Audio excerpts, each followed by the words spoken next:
Hi, boys and girls.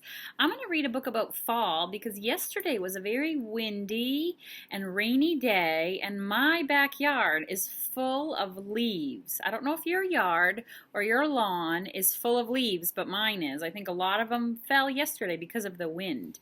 So today I want to read a book about leaves called Red Leaf, Yellow Leaf by Lois Allard. And this is actually a library book. I went to the library here at school and I picked out a few books and I thought you might like this one.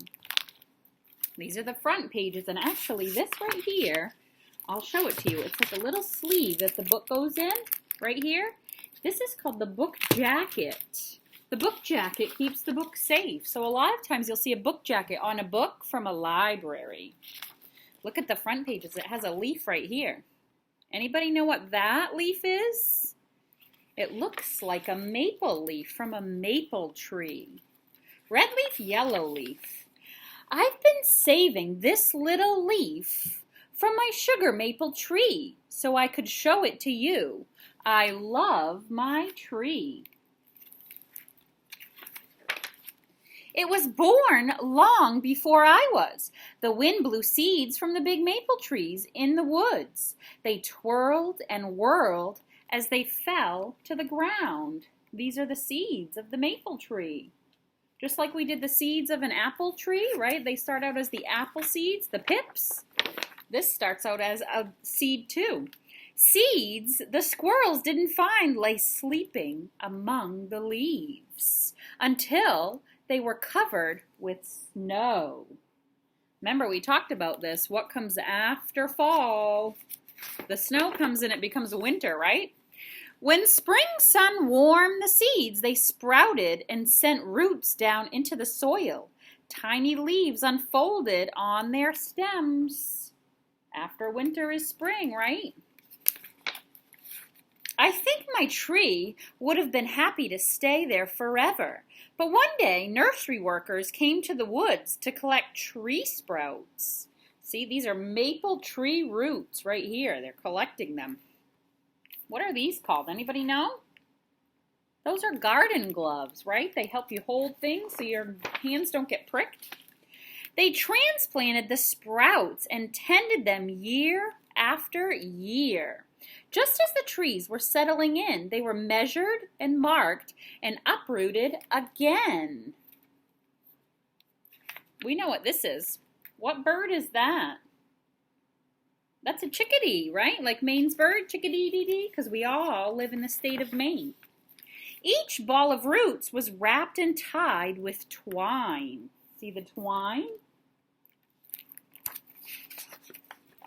My tree was loaded onto a truck filled with other trees and delivered to the garden center. Remember behind our playground, there's a bunch of new trees they planted last year. There's some apple trees and pear and peach trees. We've been looking at those. This is how they got there. We went there in the fall and picked out my tree.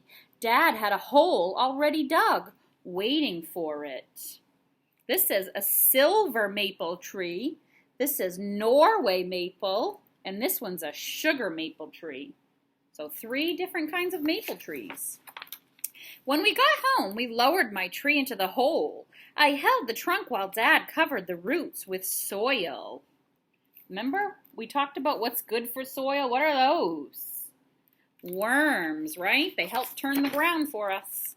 Now every night before I go to bed, I peek out the window and wave to my tree. When it snows, I hang up treats for the birds.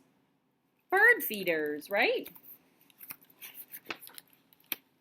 Each spring, I look for signs that my tree is growing. By late summer, the crown of leaves is bushy and green. I love it when the tree flowers turn into winged seeds. Remember, there's the seeds again.